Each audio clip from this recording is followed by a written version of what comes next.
যুবক, এই কথাটি ভালো করে মন দিয়ে শোনো। কোন ওই কবর আছে 13 বৎসরের ছেলের কবর, 13.5 বৎসর, 13 বৎসর 6 মাস, বৎসরে একবার 12 সাগরের পানিগুলা উপরে ওঠে আর এই কবরের দেওয়ালে যায় একবার টাচ করে, একদিন টাচ করে, আর বৎসরে দ্বিতীয় দিন টাচ করে না। কিতাবি কথা বলতেছিলাম, আমি জিজ্ঞাসা করছি কমরু আইল্যান্ডে কেন টাচ করে, আমরা বলতে পারবো না। তা আমি বলছি কিতাবি কথা না, আমার বিবেক বলে বৎসরে একবার যখন আসে ভারত মহাসাগর মনে হয় আল্লাহকে বলে, আল্লাহ মদিনা মুনাওয়ারায় যে রওজায়ে আতহারে চুমা খাওয়া আমার পক্ষে সম্ভব না, কিন্তু মুহাম্মদ ইবনে ওসমান ইবনে আফফান, উসমান রাদিয়াল্লাহু তাআলা আনহুর ছেলে, নামও মোহাম্মদ, ওই ফ্যামিলির সাথে সংযুক্ত, আমার পদদেশে শুয়ে আছে, একবার অনুমতি দে না বৎসরে এই মুহাম্মদের কবরে চুমা খায়, ওই মুহাম্মদের কবরে চুমা খাওয়ার স্বাদ নিতে চাই। আপনি বলবেন এটার প্রমাণ আপনি কি করে দিবেন? আরেক হাদিস দিয়ে প্রমাণ দেওয়া যাবে যেটা সত্য। জাবের রাদিয়াল্লাহু তাআলা আনহু বলেন, আল্লাহ রাসূল ঘুমায় আছে, আমি পাশে বসে আছি, দেখতেছি দূরের থেকে গাছটা মানুষের মতো হাঁটতে হাঁটতে আসলো, আল্লাহ রসুলের মাথার কাছে দাঁড়ায় গেল, দীর্ঘক্ষণ দাঁড়ানোর পরে আবার মানুষের মতো হাঁটতে হাঁটতে নিজের জায়গায় যায় লেগে গেল, বুঝাই যাইতেছিল না ও একবার উঠছে আবার ফিরত আসছে। আল্লাহ রসুল যখন ঘুমের থেকে উঠছে তো আমি বললাম, ইয়া রাসূল আল্লাহ, গাছটা মানুষের মতো হাঁটতে হাঁটতে আসলো, আপনার মাথার কাছে দাঁড়ায় ছিল, দীর্ঘক্ষণ পরে চলে গেল। আল্লাহ রসুল মুস্কি মুস্কি হাসতেছিলেন আর বলতেছিলেন, ও আমাকে দূর থেকে দেখতেছিল, মন ভরতেছিল না, আল্লাহর কাছে দোয়া করছেন, আল্লাহ আপনার বন্ধু এত কাছে আসছে, একটু অনুমতি দিলে হয় কি আমি একটু কাছের থেকে যায় দেখা আসি মন ভরা।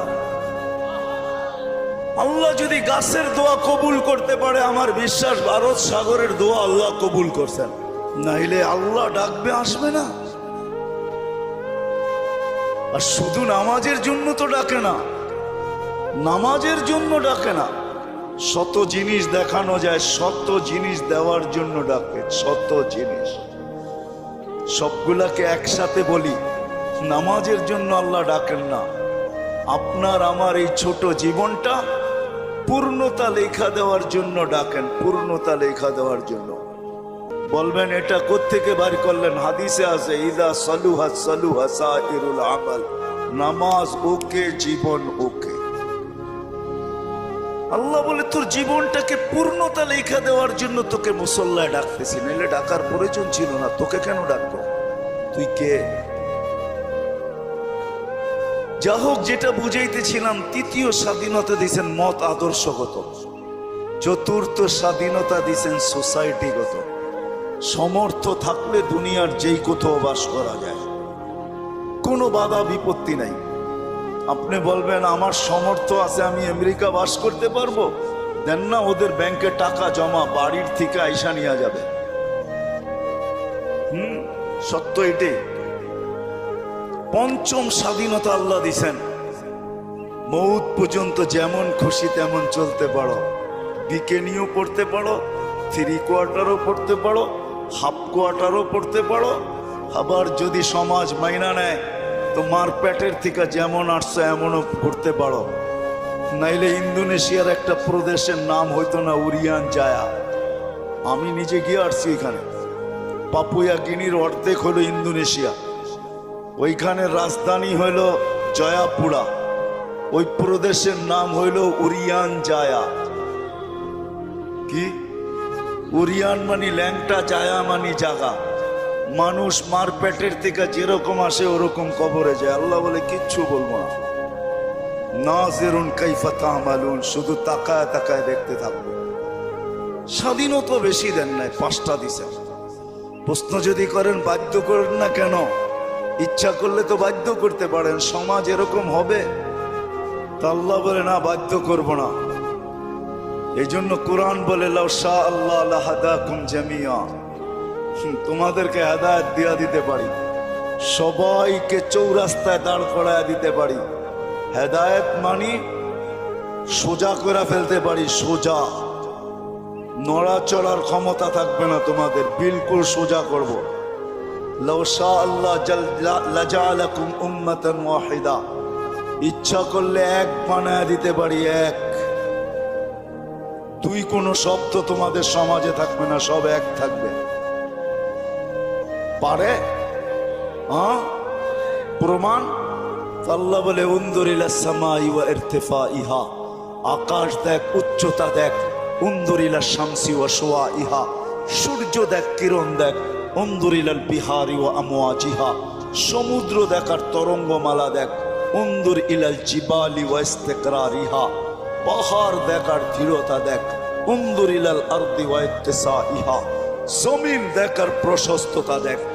আমি যদি বিজ্ঞান দিয়ে বুঝাইতে চাই, দুনিয়ার বিজ্ঞান বলে সূর্যের পিছে নাকি জমিনটা দৌড়াইতে থাকে 66,000 মাইল পার ঘন্টায়। কত কত? আর গড়তে থাকে পার ঘন্টায় 1000 মাইল। এজন্য আমাদের দিন রাত 24 ঘন্টা, পার ঘন্টায় 1000 মাইল। 24 ঘন্টায় একবার প্রদক্ষিণ হয় ঘুরা, যার কারণে 24 ঘন্টায় দিন রাত। আচ্ছা, যেটা ঘন্টায় 1000 মাইল গতিতে চলে, ওটার উপরে বসে আছেন, তো বসে আছেন কি করে? আমাকে যুক্তি দিয়া বুঝান না, বসে আছেন কি করে? 200 মাইল ব্যাগে চললেই তো উড়া যায়, ঠিক না? 1000 মাইল ব্যাগে এটা চাক্কির মতো ঘুরতেছে। 66,000 মাইল ঘন্টায় গতিতে এটা ছুটতেছে, দৌড়াইতেছে। আপনি বসে আছেন কি করে? বাসগুলা চলে কি করে? বিল্ডিং গুলা দাঁড়ায় আছে কি করে? আল্লাহ বলে বাধ্য করছি, ওয়াজআলনাল আরদা কারারা, আমি মানুষের শান্তির জায়গা জমিনকে নির্ধারণ করছি। জমিনকে বলছি তুই ছোট ছোট, তাতে কিছু আসে যায় না। তুই ঘোর ঘোর, তাতে কিছু আসে যায় না। খবরদার যদি কারো গায়ে বাতাস লাগলো, আল্লাহ বলে বাধ্য করছি, তোকেও বাধ্য করতে পারি। বিদায় আসেন, শেষ জায়গায় চলে আসছি, আর বাড়ানো যাবে না। আমার পরেও আছে 11টার উপরে বাজতে চলছে, 11:15। আর মাগরিবের পরের থেকে যারা শুনাইছেন, এদের পরে আমার এই ভাঙ্গা টোলের আওয়াজ শোনানো কোনো প্রয়োজন ছিল না বলে আমি মনে করি। কিন্তু শেষ জায়গায় চলে আসছি আমি। 100 বছর পূর্বে যারা ছিল ওরা আজকে নাই, 100 বছর পরে আমরা থাকবো না। যিনি নিয়ে আসছেন উনিই নিয়ে যাবেন, বাইপাস হওয়ার কোনো সুযোগ নাই। বেশি দিন এইখানে থাকবো না, চলে যাব। কিন্তু আসেন, যেই মানুষটা সৃষ্টির ভিতরে সর্বদিকে সেরা, যার কোনো জুরি নাই, তুলনা নাই। যদি তুলনা থাকতো তাহলে আল্লাহ ফেরেশতাদেরকে ওভারটেক করে আমাদের মাথায় শ্রেষ্ঠত্বের মুকুট পড়াইতেন না। কেননা ফেরেশতার তৈরি নূরের থিকা, আমাদের তৈরি এক ফোঁটা বিদ্যুটে দুর্গন্ধময় পানির থিকা। ফেরেশতা নাফরমানি করার কোনো ক্ষমতা নাই, আর আমরা নাফরমানি ছাড়া থাকতে পারি না, ছাড়ার কোনো ক্ষমতা নাই। 24 ঘন্টা আমরা নাফরমানি করি, নাফরমানি করাই আমাদের স্বভাব। ওই মানুষটার মাথায় শ্রেষ্ঠত্বের মুকুটটা পড়াইতেন না। ফেরেশতাদেরকে অ্যাবাউট করা আল্লাহ আমাদেরকে শ্রেষ্ঠত্বের মুকুট পড়াইছেন। আসেন, শেষ জায়গায় চলে আসছি, চলে যেতে হবে। একটু ভাবেন, এই মজলিসে বসা যে আপনি আর আমি যাব তো বটে, যদি আখিরাতকে বিশ্বাস করেন, মউতকে বিশ্বাস করেন, যদি হিসাব কিতাবকে বিশ্বাস করেন, আর যদি না করেন তাহলে আবার পিছনে যাব। মেসেজ কোরআনে দেওয়া আছে, তোমাকে বিশ্বাস করতে আমরা বাধ্য করব। যেমন এক সময় আল্লাহ বাধ্য করছিলেন, রুহের জগতে যখন ছিলাম, তা আল্লাহ আমাদেরকে প্রশ্ন করছিলেন, আলাস্তু বিরাব্বিকুম, আমি কি তোমাদের রব নই? ওই দিন কিন্তু স্বীকারোক্তি দিতে বাধ্য ছিলাম, ক্বালু বালা। হায় হায়, যে আজকে বলে গড ইজ নাথিং, ওর রুহ ওই দিন স্বীকারোক্তি দিয়ে আসতে হয়েছে যে আপনিই আমাদের রব। যদিও এখানে আসার পরে ভুলে গেছে, আল্লাহ বলে তোমাকে আরেক দিন বাধ্য করব, তুমি চিৎকার দিবে আর বলবে রব্বানা ইন্নানা আবসারনা ফারজি'না আমাল সালিহা ইন্না লা মুকিনুন। তারপরে আমাদের পক্ষ থেকে চিৎকার আসবে, কাল্লা, কখনো সম্ভব না। তোমার চিৎকার ওই দিন শোনা হবে না, বলা হবে কালুক সাউ ফিহা ওয়ালা তুকাল্লিমুন। দুনিয়ায় বড় বলছো, আমরা কোনো প্রতি উত্তর করি নাই, বড় বিরোধিতা করছো। ও ঢাকার মানুষ 24 ঘন্টা কাঠটা ভোগ করেন, কতটুক ভোগ করেন আর কতটুক আল্লাহকে দিই। এই জন্যই যে বিশ্বাস করে আমাকে মরতে হবে, কবরে যেতে হবে। আখেরাত নামের একটা জিনিস আছে, হিসাব কিতাবের সম্মুখীন হইতে হবে।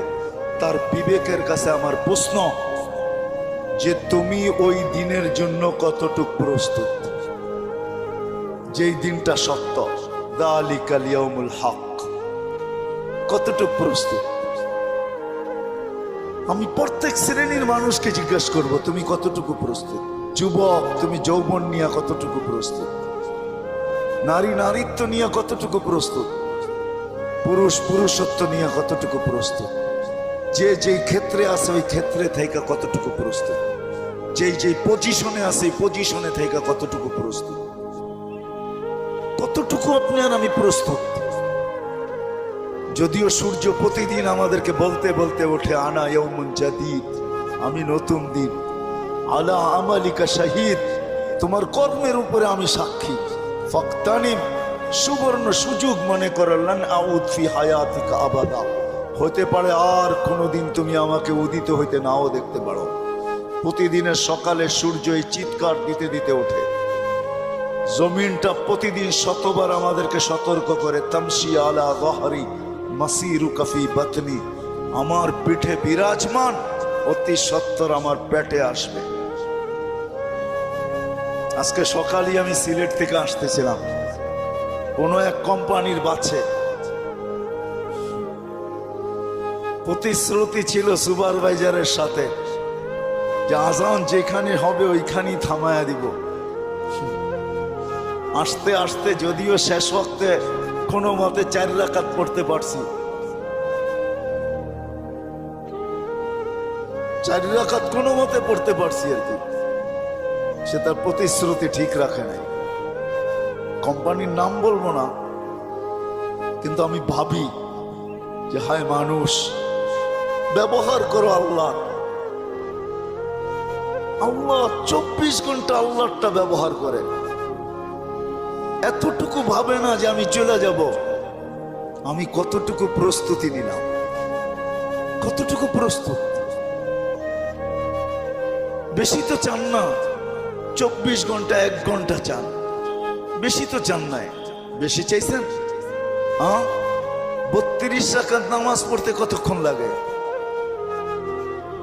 1 ঘন্টা, পার রাকাত 2 মিনিট, 64 মিনিট লাগে। 1 ঘন্টা 4 মিনিট। সারা বৎসরে তো বেশি চান নাই, 12 মাসে একটা মাস চাইছেন। রোজা বেশি তো চান নাই, শতকরা 2.5% চাইছেন, বেশি তো চান নাই। জীবনে একবার হজ চাইছেন, বেশি তো চান নাই। হুকুম আহকাম তো বেশি না। বিদায় আসেন, আমি কথার শেষ জায়গায় চলে আসছি। আসেন আজকে এই মাহফিল থেকে ভাবি যে যেই কোনো মুহূর্তে আমি চলে যেতে পারি। আমার সমাজের মানুষগুলা ভাবা উচিত, যেই কোনো মুহূর্তে চলে যেতে পারি, কিন্তু আমার প্রস্তুতি কতটুকু, প্রস্তুত কতটুকু? কোরআন তো আমাকে মেসেজ দিয়া রাখছে, লা তুসআলুন্না আনিন নাঈম। শোনো শোনো, যা কিছু দিছি, হায় আপনি চোখ দিয়া দেখেন, ছোট একটা চোখ দেখেন, আপনি ভাবেন আমার চোখটা ছোট, এটা দিয়ে তো দেখি, ঠিক না? এই ছোট চোখে 13 কোটি করে 26 কোটি ক্যামেরা ফিট করা আছে। আপনি কোনোদিন ভাবছেন আপনার জিহ্বাটা কত বড় প্যাথোলজি সেন্টার? দুনিয়ার কোনো প্যাথোলজিক্যাল মেডিসিন শুধু 2-1টা মেশিন ছাড়া, ডায়াবেটিসের মেশিনে দেওয়ার লগ লগ বইলা দেয় কত আছে, আর জ্বর মাপার মেশিনটা এখন বইলা দেয়, আগে বগল তুলে নিয়ে অনেকক্ষণ ধরে রাখতে হতো, নাইলে জিহ্বার নিচে অনেকক্ষণ ধরে রাখতে হতো। এখন একটু উন্নতি করছে, এখন ধৈরা বইলা দেয় কতটুকু আপনার তাপমাত্রা আছে। এরকম কোন দ্রুত মেশিন আছে জিহ্বা টাচ করবে আর বইলা দিবে? জিহ্বা তো টাচ করতে দেরি, বলতে দেরি করে না, বলতে দেরি করে নাকি? হ্যাঁ হ্যাঁ